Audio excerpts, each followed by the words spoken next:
Welcome to Talking Heads on USA Global TV, starring the one and only wonderful Dr. Jacalyn. It's a prestigious place where world-class influencers and experts meet, and where you'll find the most trusted advisors and coaches for all things in life and business.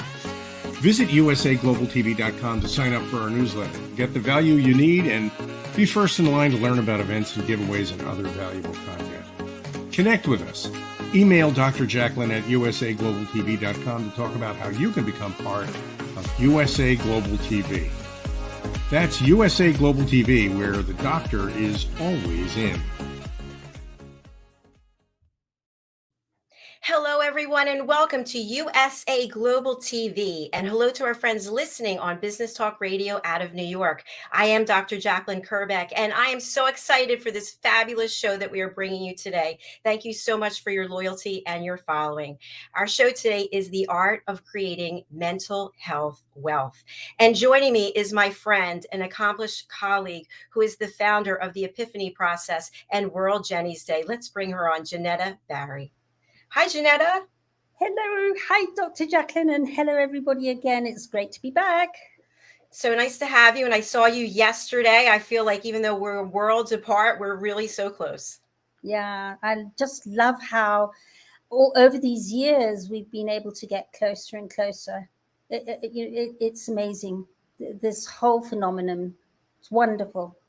It really is. And our guest today is backstage. We're excited to bring him out and talk about how close we really are and how important mental health awareness and supporting each other is. But before we bring him out, Jenetta, I'd love to spotlight you and have you share with our audience, what is the Epiphany Process and how are you helping people? The Epiphany Process is a series of questions and answers that when I start asking them, my clients go, I've never heard a question like that before. And when they answer it, they go, oh my word, I never thought about it that way. And a change on a conscious and an unconscious level just clicks in a nanosecond and they have an epiphany moment. And this came about after I lost my 16-year-old daughter, Jenny, to suicide after she and I had an enormous argument. And I really didn't think I was going to pull through. Everything went to ground zero, and I started studying and researching. And I call this the yin and yang of science. And it's been able to help thousands of people all over the world. I've been online now for 14, 15 years working this work with people from day-to-day challenges right through to really traumatic happenings, terrorist attacks, kids who are self-harming, eating disorders and all sorts of things. And WORLDJENNYSDAY is a day where we celebrate mental health wellness, and it happens to be the day that Jenny died, and it happens to be World Mental Health Day, and it's turned out to be a really momentous occasion on the 10th of October each year, where people actually become uplifted and have solutions presented and skills given to them to live a life again. And that's why I'm so pleased and honored to have our guest tonight, who's been a big part of WORLDJENNYSDAY this last year, in Kev Orkian. So I'm going to leave over to you to introduce Kev. Wonderful. Well, before we bring him out, we're just building up the suspense, everyone. I just want to thank you, Jenetta, for everything that you're doing, because you don't have to look far to find someone who is suffering, right? You don't have to find anybody that's a world away. There are people right in your home, people right in the neighborhood who are really struggling and going through a hard time. And you have lived through that, not just with your daughter, but also with yourself. And your transparency and your boldness and your bravery is just really, it's stupendous. So I have to honor you for that. Thank you. Thank you. I just knew it's the only way you can go forward on something like this, when you can step into being that transparent. That is when healing happens and life becomes joyous in the pain. You've got a mixture of both, and then there's a balance. Yes, there definitely is. And there are times in our lives when we don't feel that we have the strength right? We don't feel that we can get up again. We don't see where it's going to get better or where the light is at the end of the tunnel. And I think you are bringing awareness to this. And also through this is about performing arts, correct? And Kev's a big part of that. Can you talk let's just talk a little bit about that, and then Kev will join us. How do you include the performing arts to spotlight mental health wellness? Yeah.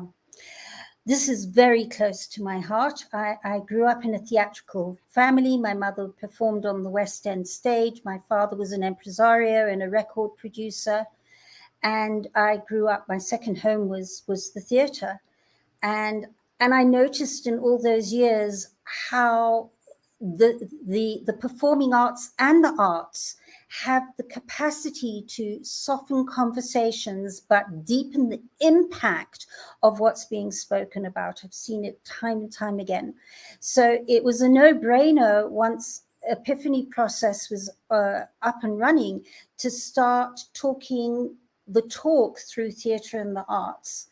And because at the end of the day, we are part of creation, part of the creator, and our creativity is all interconnected with that. And when we're in our creativity, we're in our innate wisdom, our innate genius. When that happens, we start expressing ourselves from the truth and the light and our power. We're empowered. And so World Jenny's Day encompasses theatre and the arts in starting and normalizing conversations about depression and suicide. And that is why Kev is an ambassador of World Jenny's Day, because if anybody knows about that, this man does. Beautiful. All right, without further ado, everybody, are you ready? We are bringing Kev Orkian onto the program. He is a world-renowned artist, performer, comedian. He's a humanitarian. He's a director. He is the owner of the biggest comedy brand in the UK.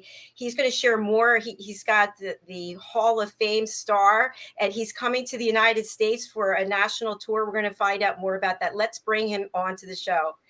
Hi, Kev. Hi, everyone.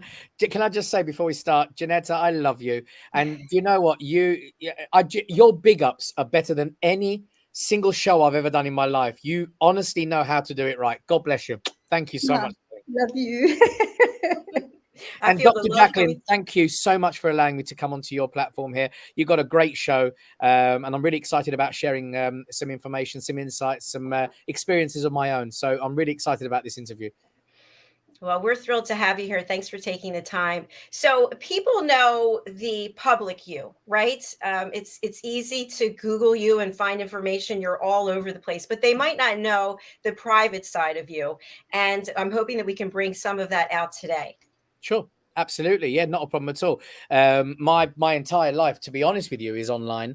But what I do in the background, particularly humanitarian work I do, and the kind of help that I like to give, I don't like to publicize too much because I think it's not fair. You know, at the end of the day, I'm not out there to get that credit or to get that kind of recognition from, you know, helping an orphanage in South Africa or helping orphans in Armenia or helping, you know, my you know, old people who need more resources to try and, you know, stay afloat during these terrible pandemic times. So it's been a difficult time, particularly as well for the pandemic. So we've had friends, comedian friends I'm talking, that have avoided going home due to the fact that they can't you know, earn an income that will support their families, that will give them a mortgage, that will put bread on their table. So these guys and girls, but particularly guys that I've had the experience with, who have not come home and have stayed out on the streets and are sleeping on the streets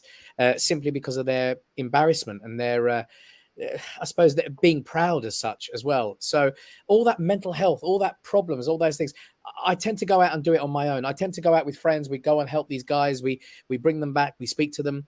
And I don't really publicize any of that. I don't think it's necessary. I think a lot of that is very much a private affair. And if we can do anything to help those people, I don't need the credit for it. I just want to see those guys come back to their families and just be back with their loved ones again. So things like that, there's no point advertising. You'll hear all about me with the shows, the gigs, the concerts and everything. I love publicizing all that. But when it comes to some of the more fragile stuff, I don't tend to talk about too much. Well, I definitely respect that and appreciate that. And Jenetta, I don't know, tell me if I'm wrong, but I feel like Kev has moved from a 3D world to a 5D world that is heart centric and led by intuition. Oh, absolutely. That's what drew me to you, Kev, right from the beginning. We met on Clubhouse. Correct. And in fact, World Jenny's Day, really without Clubhouse would not have been the amazing success it was this last year. And from the start, when I first heard you in several rooms, and then I think I interviewed you in Elliot and Jose's room, I just knew, wow, this is a person that really gets it and has walked the walk to know how to become heart-centered, because it's not something you just turn on and say, okay, right, I'm heart-centered and it's because I feel good about everybody and about myself. It's more than that. And you've done it, Kev. It's without a doubt. I think what you're saying there, Jenetta, as well is quite important, actually, because like you've just said, you can't just switch it on and do it. It's like a build-up. It's like, for me, I replicate it to my piano playing. So I started when I was 3.5 years old, learning how to play the piano. And I can tell you right now, what I was when I was 3.5, I certainly wasn't when I was 7. And I certainly wasn't when I was 10, and then 15 and 18 and then 20. And now in my late 40s, I can tell you right now that the progression of becoming a pianist, and I'm still learning, by the way, has taken over 30, if not 43 years now. Sorry, 43 years of my life has been taken up learning how to play the piano. And it's the same for when you're becoming a humanitarian, or you're becoming someone that wants to help other people, and you want to give to others what you have either received yourself or you haven't, but you want to see others do well from it. So it's a progress of building, and it's brick by brick. You can't build a house avoiding certain spaces in a house by not putting a brick in there, because your house will get cold and it will be very unstable. So you've got to take the time to build brick by brick, and those bricks can be anything from heartache through to success, through to financial gain, through to financial heartache again. So no matter what you're going through, you've got to see the end process. And the end process is always to have an ultimate goal. And for me, the ultimate goal, which I've always kind of pushed forward for, is 1, to be kind to others, no matter what happens in your life. 2, to make people laugh, because by smiling and making people laugh, you're going to make them forget the trials and tribulations and the problems they're going through in life. And I can give you a very prime example of that right now, if you wouldn't mind. Is I was in a musical in London called Fame. It was a wonderful musical, and I played the comedic role in that show. And I had a wonderful time playing that show. And I did a year, and 6 months of that was in the West End in the Victoria Palace.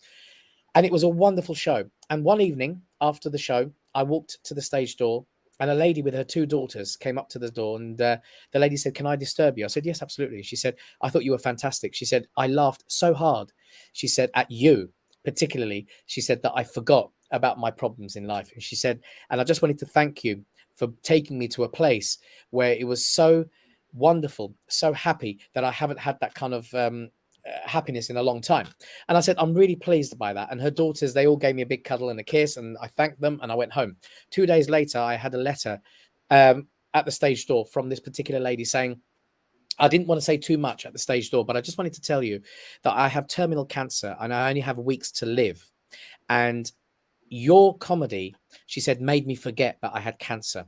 She said, and because of that, she said, I'd like to thank you, because she said, I went to a place that I remember when I was a young girl, a teenager, and I used to have fun. And I was massively moved by this letter. So I wrote back to her, and I just said, thank you so much for the letter. I truly wish you much love, and hopefully get well soon, because it's a terrible thing you're going through. And 2 weeks later, her daughter replied back to my letter, and she said, thank you so much. She said, for the letter. She said, my mum on her deathbed, she said one of her last words were, please tell Kev it was him that took me to the best place before I passed. So I absolutely was blown away. Sorry, I was absolutely blown away by that comment and by that letter. But it just shows you that if you can be kind to others and you can make people laugh and you can take them to a place in life where it's not going to be involved with problems, with hate, with harm, with negativity, but instead with positivity, with love, with kindness, and with care, you're going to take people to a place that they're going to be very, very happy with, and they're never going to forget it. And I think that's what's important about life, and that's why I have done this predominantly. The majority of my life, tried to make people happy and tried to make kindness compulsory for everyone to be around me. Wow, I have tears. That was such a beautiful story.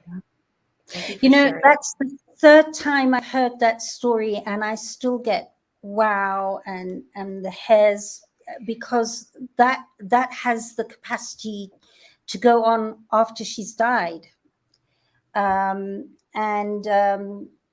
Her energy is still around, and knowing that you've been able to move her energy before she left is quite something, because it'll carry on.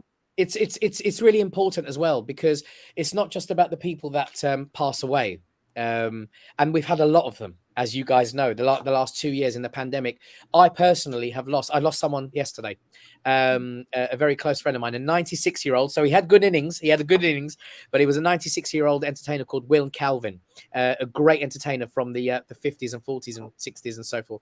Wonderful human being, very funny man, great actor. Passed away. He had the most distinct voice. You could never mistake his voice. And he called me on the phone many a time during the pandemic.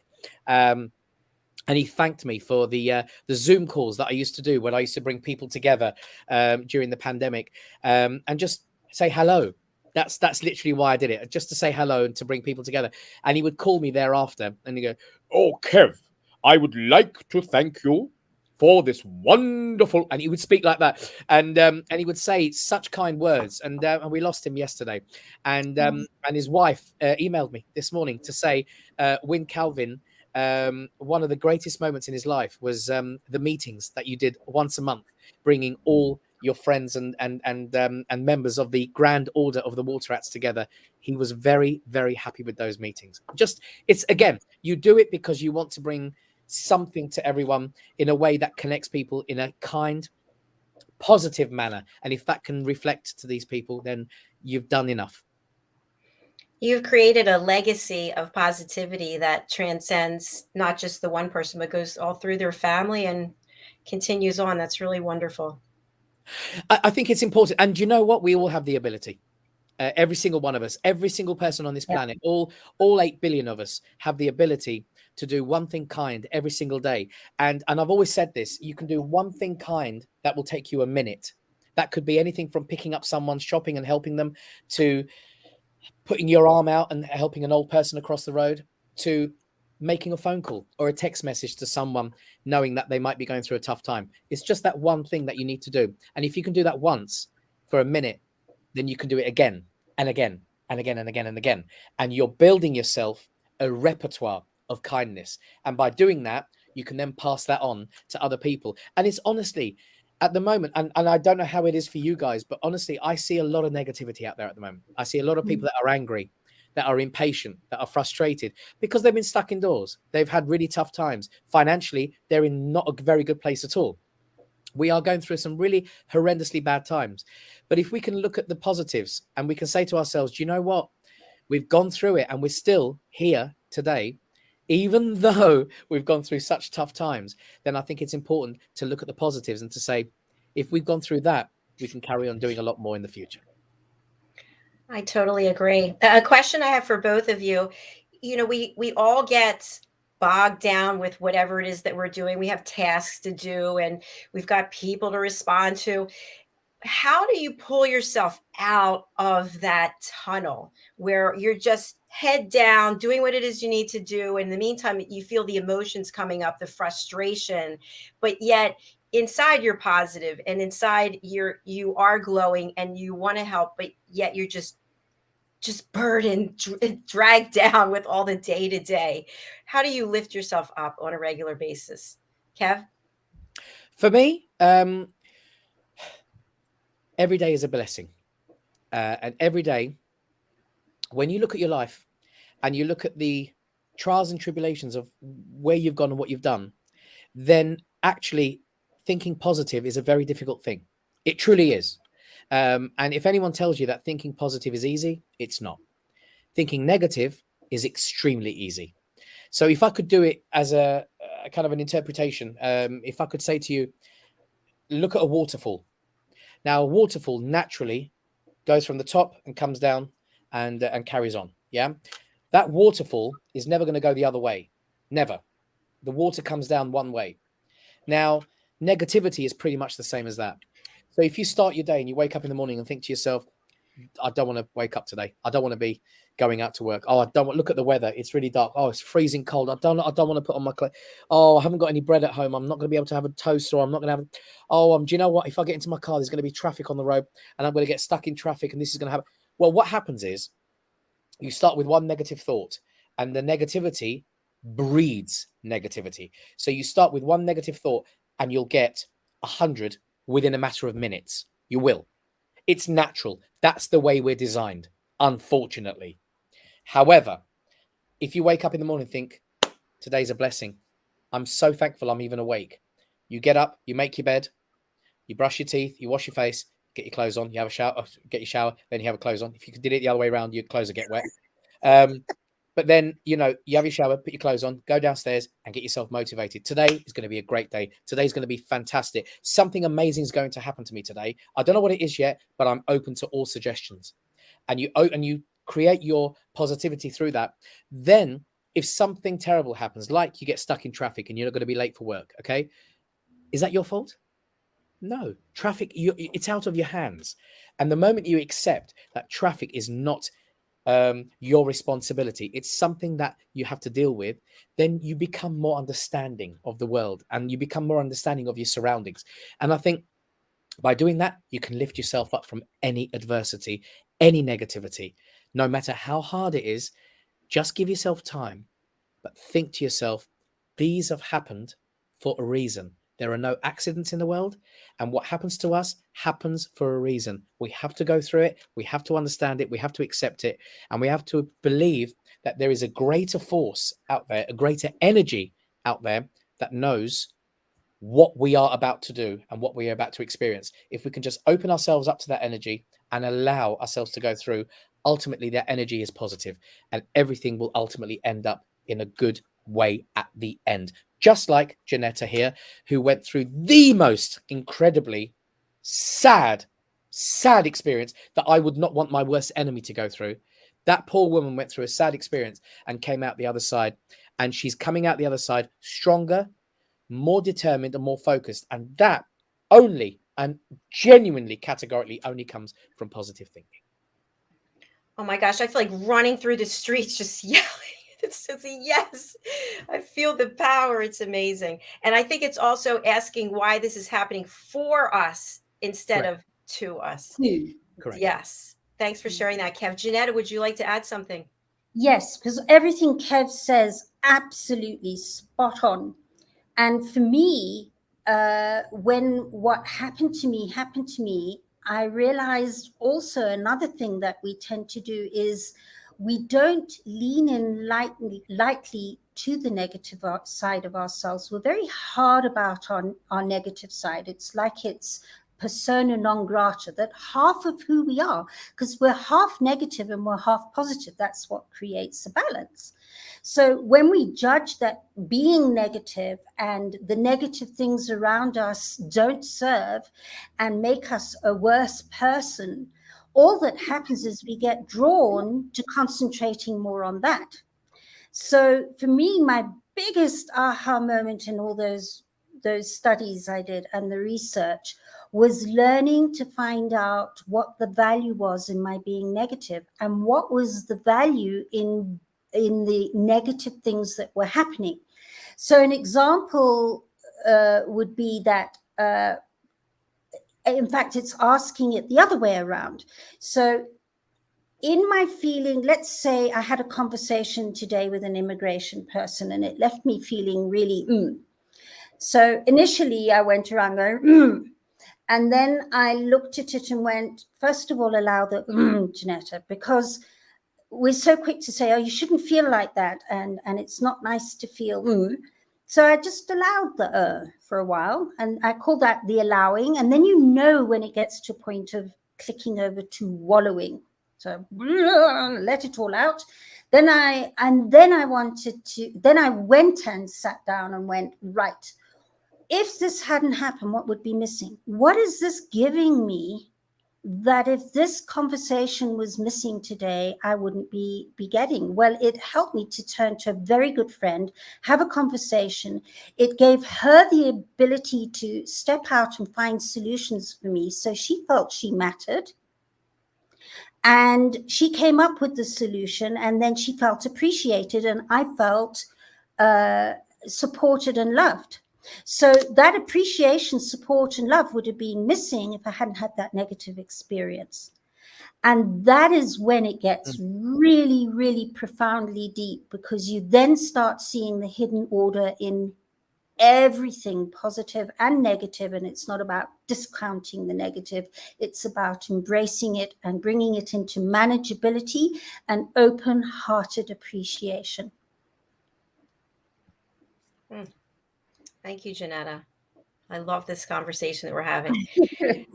Kev, I'm going to bring up your banner because we've got a number of things that we want to touch on before the end of the program, especially about this documentary. I didn't share with you, but my family's actually Armenian. Our last name is Kerbeckian.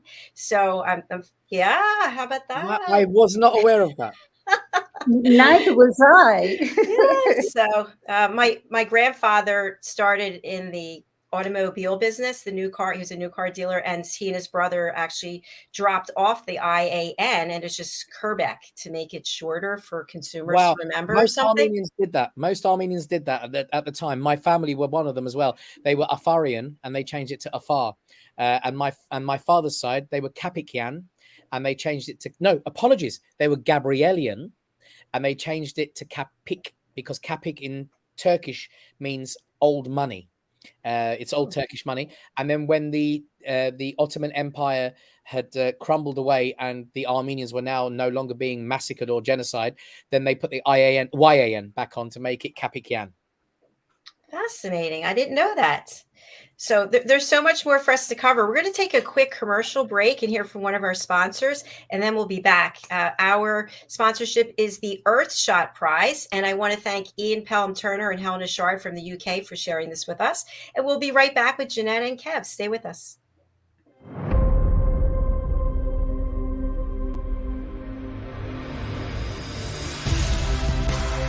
Ours is a world of wonder. Every day it reminds us of its beauty. It touches us, teaches us, and astounds us.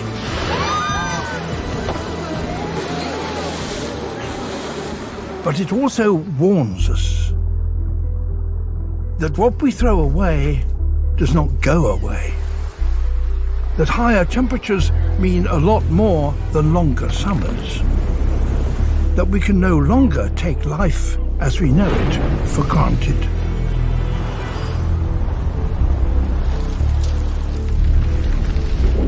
We are at a unique stage in our history.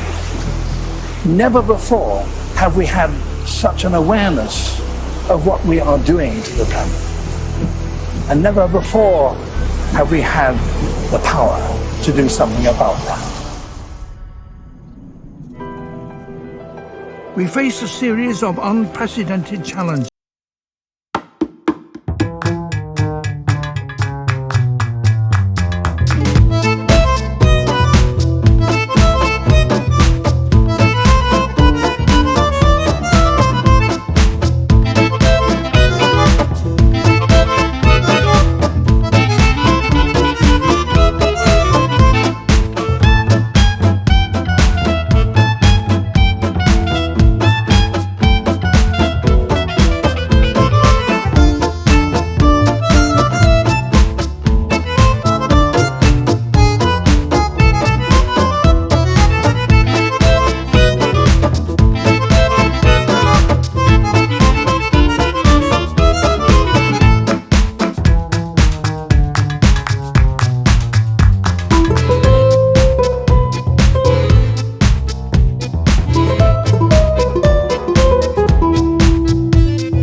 but a lot of these are from the City of Council of California, the film festival. This is presented to me from Vegas and so forth. So we've got a number of assembly recognitions and so forth that I've been given over the years, from Los Angeles to Los Angeles, Vegas, New York. I believe that one's New York as well. So I've been given quite a few different kind of certificates and recognition. But at the same time, I also let me see if I can actually show you without spoiling the view. But I've got a number of big shows and posters and things. So what I do is I put a number of big posters, all the things that we produce, all the big shows that I've starred in, all the pantomimes, the musicals, the big shows, and that kind of stimulates me. So what I do is I put them up on the wall, because it gives me an opportunity to look at what I'm actually achieving, what I'm heading for, the focus I'm doing with my business and with my career. And by looking at that, I think to myself, right, I've done that, but I can achieve better and I can achieve bigger things. And that's why just here, which I won't read to you, but this, I read every single morning. It's my goals here. And it's my goals for me, for my 4 businesses, and for my personal life and my family. And I read that every morning before I start my day. And it gives me the focus on being able to move forward with energy, with positivity, and it focuses you. It's like a vision board, but my own version. I've got a big office version of it. That is super impressive, Kev. Thank you for sharing that. I love that space, that studio that you have. That is really fantastic.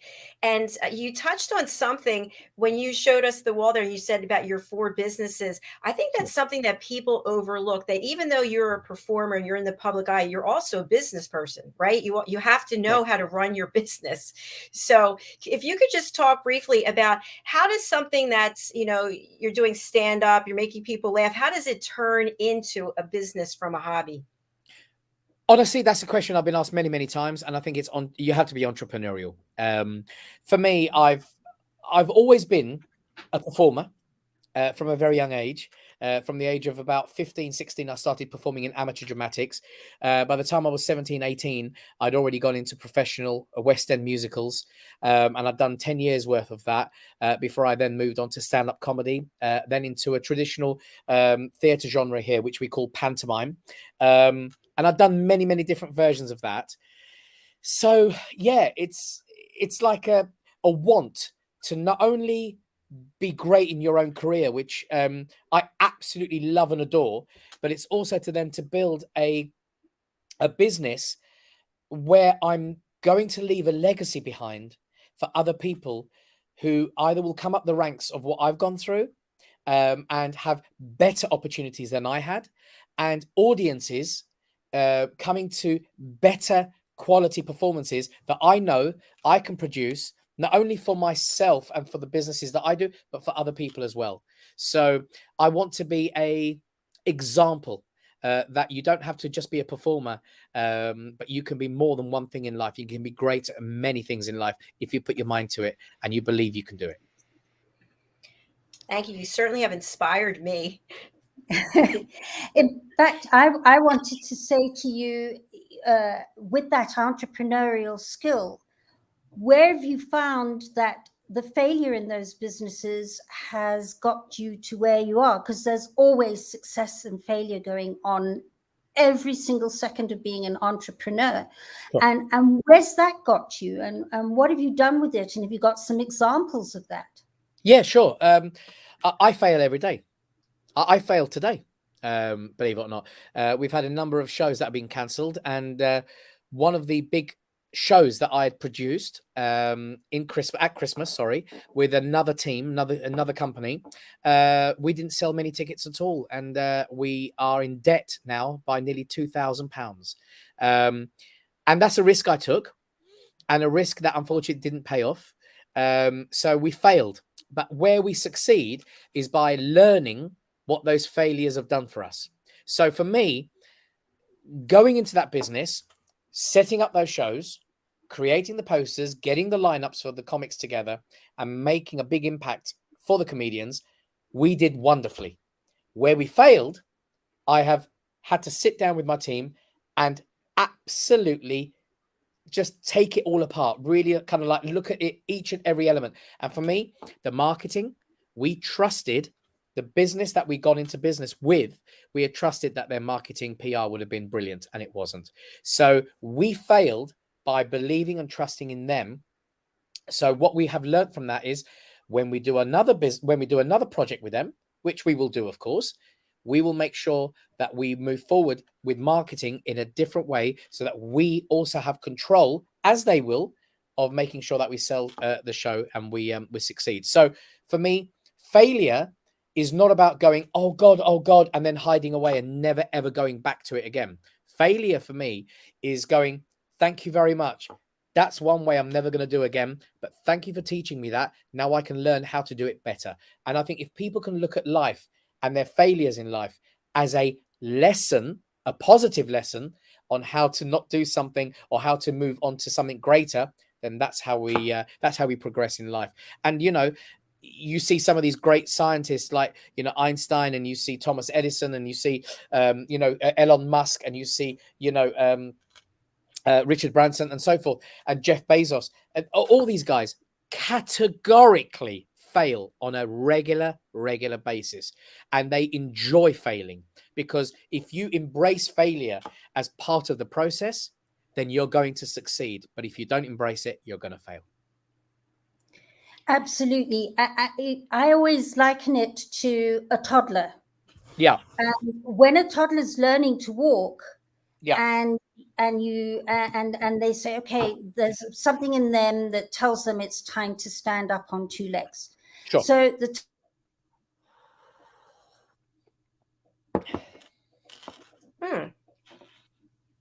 Have we lost our wonderful Jenetta? We look like we've lost her just for the moment. I'm going to just put her backstage till she comes back. Oh, there she is. Yay, there you are. Jenetta. Welcome to darkest Africa. So as I was saying, when the toddler does decide, okay, I'm going to stand on two legs, what's the very first thing they do? They fail. They fall over. Right. But you don't see a toddler land on. Actually, I know she's paused again, but I know exactly where Jenetta's going with that. A toddler doesn't give up on what it's doing. So it doesn't give up on the fact that it's fallen over and gone, that's it, I'm never going to stand up again. I'm never going to walk again. I'm never going to run again. A toddler doesn't think that way. And in actual fact, it's been proven scientifically that a child will accumulate more information in the first 4 years of their life than they will the rest. And that's because they learn everything from actually moving, seeing, touching, tasting, everything that happens. So when a toddler falls, it is absolutely not in its genetic brain to go, I've fallen over, oh my God, I failed. They don't think that way. Babies, children, toddlers, they don't think that way. They don't. If they did, hundreds and millions of people wouldn't be walking today or running. People would be sitting down or crawling on the floor, crawling on the streets. People don't look at toddlers don't look at failure as a negative. They look at it as a positive. They fall over, pick themselves up, back up and go. Fall over, pick yourself up, back and go. And that's how we learn. Unfortunately, once we start in school, school teaches us that actually if we fail, it's a bad thing. And that's the problem with school. It's not a bad thing at all. If you fail, it's a good thing. And once we can change the mentality, which will take decades, but once you change that mentality, just like Jenetta was saying, and I'm sorry I jumped on your bandwagon, Jenetta, but Jenetta was saying a toddler doesn't know if failure is a positive or a negative. It just thinks it's fallen over, needs to stand up, needs to try again, try again, try again, try again. That's what it's all about.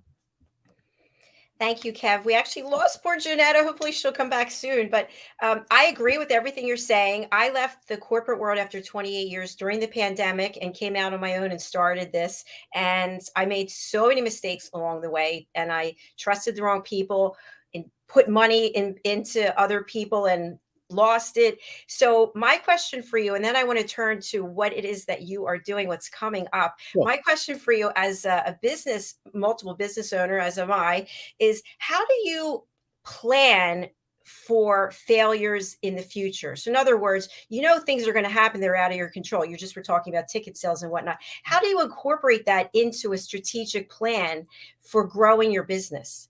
The unknown.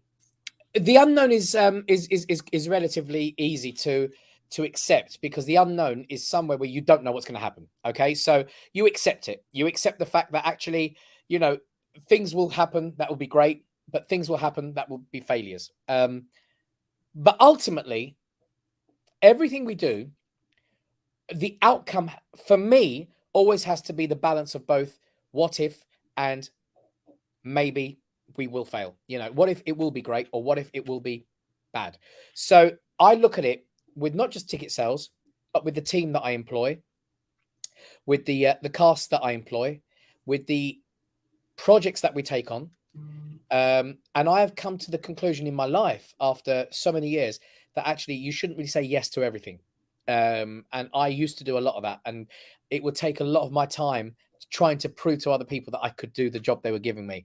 And it was a waste of my time, because I'm actually defocusing on my projects and focusing on what they needed me to do. And ultimately, you know, getting a great reputation for it. But my goals, my focus were not mine, they were theirs. So I plan for failure and for success at the same time. And what I mean by that is I have a contingency in place that if I feel that something's not going to work, I will still go ahead and try it, and see if it works. And if it fails, it fails. We'll move on. We won't do that again. But ultimately, I allow the process to see itself through. And if that's a financial loss, like it has been today for me, then it's a financial loss. But it doesn't mean I'm going to continue to fail with that particular project. I'm now going to live up to that standard of failure and go, right, this is what I learned. Now I'm going to push forward with what I've learned here. And I'm going to push forward with this project and see where we go and how far we go before we fail again. And then I'll look at that project, and then I'll look at it and I'll say, right, this is how far we're going to go again. And hopefully we won't fail till we get to where, and so forth. So it's an ongoing process for me. Risks you have to take. If you want to be successful in life, you have to take massive risks. I take massive risks in everything I do. And one of them actually was a big show that we did last year, a touring pantomime, which one of the cast members is actually in the office with me today. And we did a touring pantomime, which was basically going around to schools and providing a children's variety show based around a Disney story. And we did the show called Aladdin. Went down really well, and we had a really good time doing it.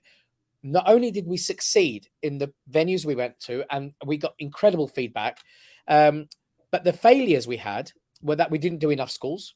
Failures we had were we didn't put into the contingency that some of the venues would cancel on us because of the pandemic. And we didn't take into consideration that actually the cast members themselves individually are different people and have different needs, and they need to be looked after in different ways. And we've learnt through the process how to look after them, how to look after our team, how to look after the venues, and how to communicate a better journey so that next year, or actually this year now, we open up the doors to bigger and better opportunities for our cast, for our projects, and for ultimately making a big impact in the world of variety shows for children. So many gems in there. Thank you so much. Jenetta's back. Hi, Jenetta. Little dancing there. I am challenged. I love how one does these dances when challenges happen. Look at not being able to continue, and I'm back. So fabulous. Bless you, Jenetta. Kev, question I have for you. Go ahead, Jenetta. Sorry. Yeah, go ahead. Your question. No, I was just going to say in the remaining part of our show, I'd love to highlight a lot of these things that are coming up for you. Where would you like to start, with the national tour or with the humanitarian awards, the documentary? Well, actually, I'll tell you where I want to start, with Jenetta's country, South Africa, because believe it or not, I got a call last week inviting me to go and do the Cape Town Funny Festival in 2023 or possibly 2024.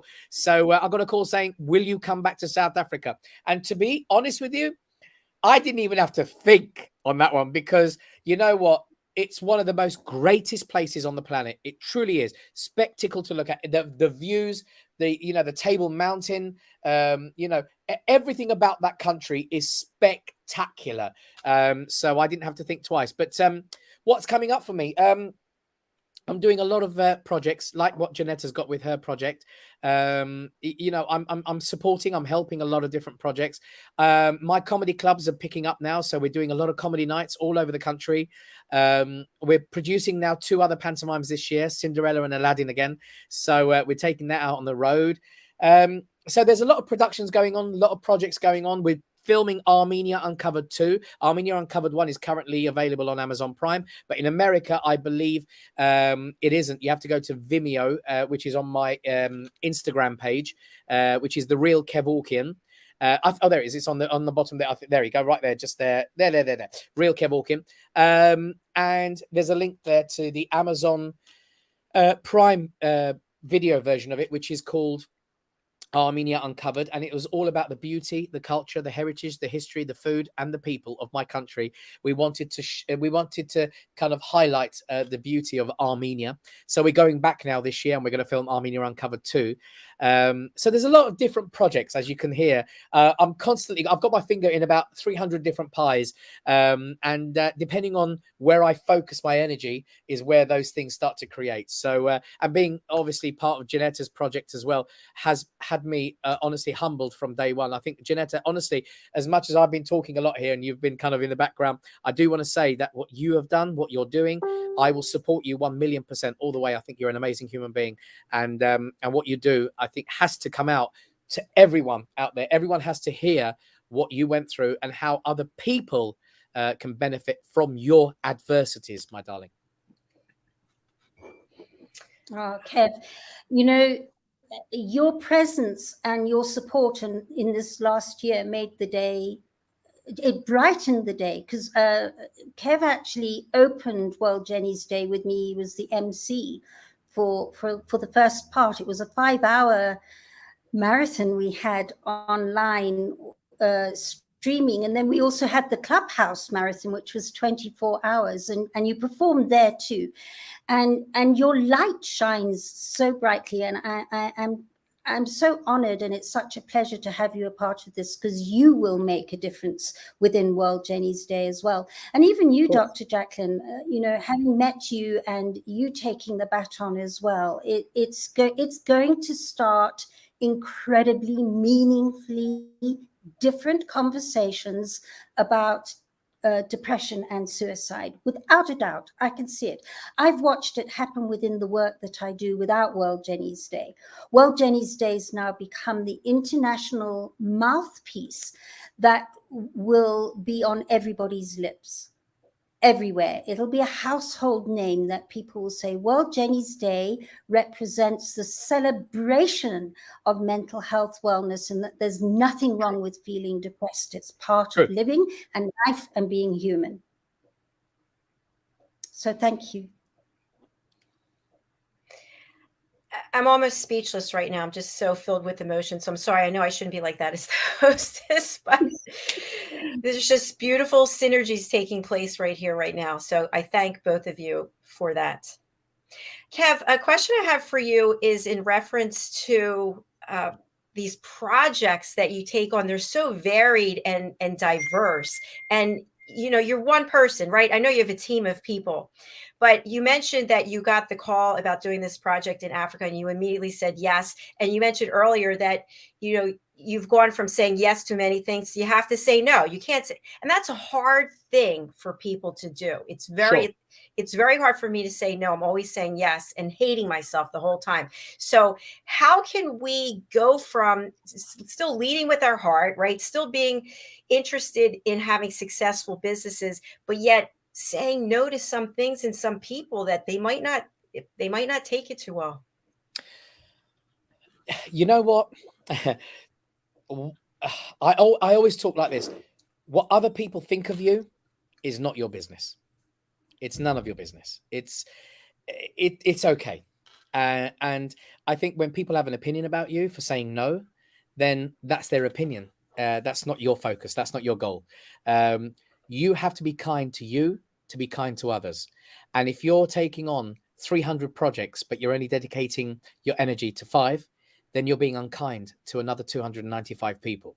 Whereas if you take on 5 projects and you accomplish 5 goals, of all 5 of those projects, then you're being kind not only to yourself, but to those 5 people that you're working with. So what I always say is, when you're taking on a responsibility, make sure that you're able to do that project to the best of your ability. Because if you can't, then saying no is not a crime. It's actually kindness towards other people. And for me, I get asked regularly, can you come and do this show? Can you come and do this charity? Can you come and do this charity? Can you come and do this show? Can you? And I'm constantly being asked to do different events, different shows, different projects all the time.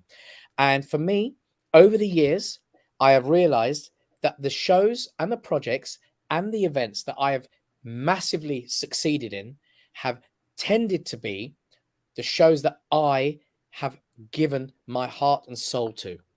And the ones that have failed are the ones that I've said yes to, but I've not dedicated any time to. And by doing that, I've actually been unkind to those people. And I've gone back and I've apologized. And I've actually then passed them on to someone that I know is hungry for that particular project. So I've always tried to accumulate and accommodate where I can.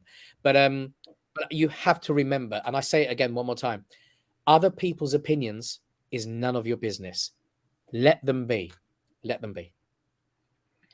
Thank you. I'm writing that down. I'm going to etch it into my brain here. So that's really valuable. In fact, I'd go one step and say it's their business.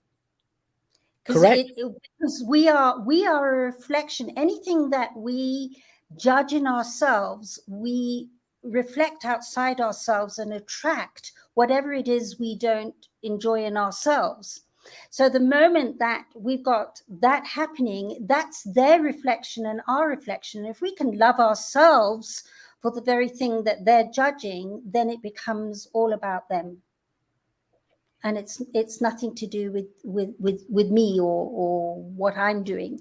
And that's very powerful when you can realize that synergy of what I judge is showing in the other person, and what they judge I'm showing in them. And when I drop that attraction, they know what they have to say, think, or do, no matter, has nothing to do with me and everything to do with them. Correct. And not only that, but like I get booked to do an event. And if I get 3 bookings on the same day, even though I took the one of the events and it was, say, a lower fee than the one that someone else is charging me, maybe double what I would have taken, I still won't take the bigger fee. I'll stick with the gig I had, and I will turn around to the person that's offering me the higher fee and say, I'm so sorry, I have actually got an event on that day. I can give you alternative days, or I am available this time next year if you would like to plan in advance. And 99.9% of the time, they will either change the date or they will give it to me for the following year. So I can get booked up. At least 40-50% of my work gets booked up way in advance. So I can be booked up 2 to 3 years in advance for some of the events I've got, because your reputation precedes you. And if you believe in you, then other people will believe in you. That's so exciting. And Kev, something I'm also taking away from what you just shared is when you say no, the things that you say yes to, you can put your heart and soul, and you can hit the ball out of the park, so to speak, because you said yes to something that really resonated with you, that you're passionate about, that you're committed to. Correct. Yeah. And like I say, all these things that we've spoken about today, all 3 of us, it is all down to positive thinking. It's down to manifesting positive thinking and motivating yourself and taking action on that motivation. I talk about this every morning in my motivational talks on Instagram. And I say to people, are you thinking positive? Are you motivating yourself? Are you manifesting great ideas for your future? And are you taking action? Because it's all well and good manifesting and motivating yourself. Truly it is. But if you're not taking action, then you're not succeeding in life. And I can show you a prime example of that. He's in the office. I'm not going to big him up too much, but there's a young man who worked for me last year in a show. The show finished and we were all done and dusted. That was it. His contract's over. But he called me a few weeks later and he said, Kev, look, I'm studying to be a performer. I'm studying to be this. I want to be in films. I want to be in the theatre. I want to be able to do big shows, but I need experience and I want to learn. Can I come? Can I work in your office? Can I do anything and everything, just anything, to get myself motivated so that I can really learn from you, from your team, from other people, from the events that you put on? And I want to learn how to do it. Now, that is a spitting image of what I did nearly 25, 26 years ago. And he's doing the same. So I know in my heart of hearts that he is going to be a very successful performer, and certainly a very successful human being, because he's taking action on his thoughts and his manifestations, and ultimately his positive thinking on becoming a better performer, a better person. And that's what you need to do. And if you can do that, then you're going to achieve get great results. And I don't want to take up too much time, but I wanted to say this to everyone. This is a little story that just shows you the art of not only thinking great things and great thoughts for people, but at the same time creating a focus and an energy that will make a difference to not only your life, because your life's very important to you, but other people's lives, which is also very important. And that is a charity that I won't mention any other charity at the moment, but there's a charity that I work for, and I do a lot of events for them. And what they do is they do special days. Their daughter, just like Jenetta's, is not with us anymore, and she passed away through I think it was cancer. She passed away from, and she said to her mum and dad, I would like one special day before all this is over. And they created a special, she chose what she wanted to do, and they made that happen. Now, from that adversity, she passed away. From that adversity, they decided to start up a charity that would do what they did for their daughter for other people. So they created special days for other people. And one of the stories that stays with me and will stay with me till the day I die, and I hope I can say it quickly, is there was a mother with two children. One was a 2-year-old, one was a 5-year-old, and she was diagnosed with terminal cancer, and she had only weeks to live, not even months. And she wrote into this particular charity. She said, I'd like to do a special day. They said, what do you want to do? And she said, I would like to see my children playing in snow. And they took this letter. They contacted NASA. NASA then contacted a number of other organizations, and they managed to bring to the house a equipment that would cover the front garden, the back garden, and the house, the roof and everything, with snow. And this woman's dream was to see her children playing in that snow as a last kind of special day. And they came down, they covered the entire house, front and back, and they covered it with snow, and they got everything ready for her. And her children got ready. They put on their jackets, scarves, boots, and they wheeled her in on a wheelchair at the back back window, the patio. And she sat there, obviously very, very ill. And her children ran out and they started playing in the snow. And while she was watching them, she passed away. And that for me is those special days that you pass on to other people. That kindness started with a young lady passing away, and yet they replicate that kindness 3,000 times a year to different people. And that's the kindness that I want to be able to give to people with what I do in life. I just wanted to pass that on. Once again, Wow. so moving. How can we support you with this charity? Jenetta, you're talking to Jenetta, right? I'm talking to you. Oh, Well, to support me is to follow me on Instagram, to see what I'm up to, and then to take that support and see the projects I'm doing and come in on it. At the moment, we have a project where we're trying to raise money to support 30 children, underprivileged children, children that cannot physically, financially get to a venue to learn how to do stand-up comedy.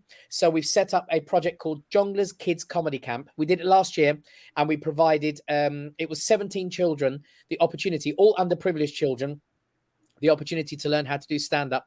And they came, and I did the course for 4 days.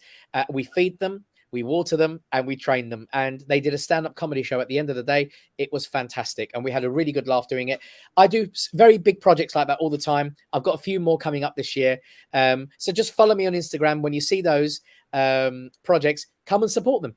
At $10, $15, $50, no matter what you pay, what you support me with, it all goes to a great cause. So unfortunately, I was hacked 2 weeks ago with my Instagram. So I've set up a new one. I've lost thousands and thousands of fans, but I'm picking it back up again. And I think it's there again. If you look at there again, it's called Real Kev Orkian. If you go to that, follow me, and you'll see all the projects that I put on there. Outstanding. I could keep you here forever. I know you have a hard stop, and we've got a number of comments. I just want to highlight this one. This person put, I needed to hear Kev's words this morning. Saying no is being kind to myself and helping those I've said yes to. So that was from one of our private groups. That's why the person's name isn't there. So thank you so much. Connie Conlon Hudson. Yes. Connie Hudson. Yeah. Connie Hudson. Yes. She's part of our family. So thank you, Connie, for that. Kev, are you going to be coming through Florida at all? Yes, I'm flying over to you guys. I'm actually flying past Florida. I'm going over to Los Angeles on the 24th of February. I'm hosting the Armenian Hall of Fame Awards on the 26th of February. And then I'm flying over to Vegas on the 28th. Through to the 28th of February through to the 6th of March. I am headlining the Tropicana Hotel in Vegas. Fantastic. I'm just so excited for you. I'm just going to put up your banner one more time. And again, thank you so much for being here. You are an amazing person. Jenetta, you hang out with all the right people. So I'm so grateful to you. Jenetta's an awesome human being. I love you, Jenetta. I love you too, and I'm so glad we could liaise and make this happen. It was magical. Can't wait for more. Absolutely. Thank you, Kev. I really appreciate you and have the utmost respect for you. And I'm like one of those crazy fans right now. So oh bless you. And now that you're Armenian, you're part of the family. All right, good. Yay. Can I be Armenian by election? We'll adopt you. Don't worry. Oh, thank you. All right. I know you guys have to go. I could hang out here, but Kev, thank you so much. For anybody who just joined us, if you missed the beginning of the show or you want to watch it again and again, you can watch it on our YouTube channel, USA Global TV, or you can go to our website, which is, guess what? usaglobaltv.com. We made it pretty easy for you. And all the shows are aligned in playlists, and you can find it there. Take care of yourself, Kevin. God bless you. And again, have a great tour. I wish you all the success with this show. It's brilliant. And Jenetta, I love you. Love you both. God bless, and see you again soon. God bless you too. Bye-bye. Woo, Jenetta. I can't believe what an amazing person he is. So down to earth. That's what I love about Kev. He will tell you exactly as it is. He doesn't try to impress. And because he doesn't try to impress, he is so impressive. Yes. Yes. He's so humble and, and yet so transparent. It's lovely. There was something I wanted to ask him, which we didn't have time. I think that could be a whole other show. And I know you have to run as well. But at least here in the States, over the years, there have been a number of suicides by comedians, by performers, by people who are in the Williams. Public. Yes, exactly. And I wanted to ask him about that, because from what I've read, it's very difficult to constantly show up and make people laugh, because sometimes inside there's also pain, but yet that pain is expressed or manifests through comedy. And I guess in some cases it gets to be too daunting or overwhelming. And I just wanted to ask him his thoughts about that. So maybe you can bring him back another time. Absolutely. I think we should have a part 2 later this year with Kev, and maybe we can organize something with World Jenny's Day, because on the day itself he was saying, let's have a big gala in London on World Jenny's Day, and that I would really like to look at seeing how we can do. I'm busy organizing the fundraising side, by the way, at the moment. Where people will be, and I think I mentioned this last week, will be cycling through a game park here in Kenya. And Yes. so I've got that. And if we can make that gala, perhaps we can make something happen with Insight production, have excerpts from that production performed at that gala. That's where the vision is sitting, and I'm talking about and planning with. And I know Kev's 100% behind that. So let's see, maybe we can all meet at that gala in London. Yes, count Or me maybe in. we can have it in New York, because one of the guests that's coming up is Cassie Nadeau. She's Canadian but lives in New York, in Manhattan, and she's done a lot of West End choreography and shows. She's agreed to come on to the show too. And I don't know her that well, but she's definitely a heart-centered being. And so who knows where this takes us? That's what I Well, love, is the organic side. I do too. And I know you are the queen of events, and I spent 20 years selling events. So maybe we can figure something out. But Jenetta, Well, that if you would be have, amazing. yes, if you have time, I can run the clip Why Jenny's Day. I know, do you have time for that or not? Yeah. Okay. Yeah. So do you want to tee up to our audience what we're going to see in this clip? World Jenny's Day, this clip was put together to kind of give a bit of a backstory without getting too cerebral. So it's a bit about where I was when I lost Jenny to suicide after she and I had an argument, and I was broken. There's no doubt about that. I nearly ended my my life 3 times. I planned it. So it's a bit of a backstory of where I was and what the steps were that that started happening as I stood on that grief edge in Mombasa, because I'm actually from East Africa more than South Africa, although all my kids are now in South Africa. And we released Jenny's ashes over the reef off the coast of Mombasa, south of Mombasa Island, just over a month after she died. It was so painful. And I remember standing there saying, something meaningful is going to come out of this. It's too senseless for it to not. And I could feel that because science says energy cannot be created or destroyed, she was energy. So if it reforms into new versions of itself, where was she? So this took me from that time of standing, kind of saying, almost like Scarlett O'Hara, as God is my witness, something will come out of this, the progression of where it's come to today and World Jenny's Day. So thank you for that. That would be wonderful. Thank you, Dr. Absolutely. And it's depicted through performance, right, on the stage. Yes. Yes. All right, let's take a look.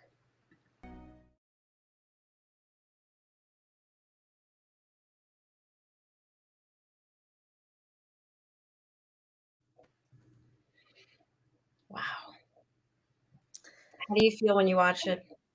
You know, every time I sit there and I actually thank Jen, because within that pain, so many meaningful conversations have come out, and I understand the hidden gift in her decision to leave this planet.